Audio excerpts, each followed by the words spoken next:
tout le monde, je vais vous raconter l'épopée que j'ai vécue tout à l'heure. En rentrant du travail, vers 18h30, je me rendis au supermarché afin d'effectuer des provisions. Mon compte en banque possédait le besoin d'être soulagé et mon frigo criait famine. Alors que je procédais aux dernières commissions, comme tout à chacun, j'entrepris la file indienne des caisses. Je me situais encore au rayon petits pois et devant moi 7 chariots, plus ou moins garnis, patientaient. J'attendis gentiment, les yeux rivés sur l'écran de mon téléphone, lorsque mon tour arriva enfin. Je pus engager quelques articles sur le tapis roulant, mais soudain, un timide coup de coude dans les reins me fit pivoter moi et mon air aimable.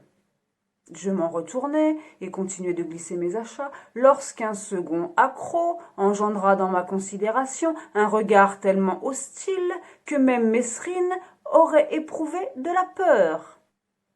La méthode Feng Shui m'apprend pourtant le yin et le yang. Je relativise bien plus qu'avant et ne m'occupe que de l'essentiel. J'inspirai donc profondément afin de débarrasser mes chakras des mauvaises vibrations qui me gagnaient petit à petit. Une fois achevé ce labeur interminable du dépôt des courses, je sentis souffler dans mon cou une haleine fétide. Des soupirs, des râles et d'autres impatiences sonores me laissèrent presque indifférente. Or, je pris tout de même une nouvelle grande aspiration. L'air près de ma cavité nasale devenait de plus en plus acide. Alors, dans une douce décompression, je me mis en apnée. 5 doigts sur mon épaule me firent oublier le zen attitude respiratoire et ma nuque effectua une pirouette. J'aperçus, collée à moi, une grand-mère permanentée qui me consultait de ses yeux emplis d'ondes lacrymales. Au bord de l'apoplexie, elle me montrait sans mot dire, et heureusement, sinon je me serais évanouie, qu'elle ne possédait presque rien. Un paquet de Téna dans la main gauche et des pruneaux dans la main droite. Elle songea sans doute que, si peu pourvue, je la laisserais franchir la caisse avant moi. C'était mal me connaître. J'ai regardé si Bouddha n'était pas là. Il semblait absent. Un vendredi soir à Auchan, il n'est pas fou, le type. Je m'adressai alors à Maminova en ces termes. « Madame, pouvez-vous cesser d'asperger ma nuque de fixodent macéré ?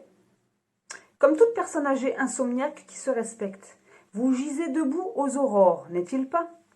Que faites-vous dans les magasins à cette heure ?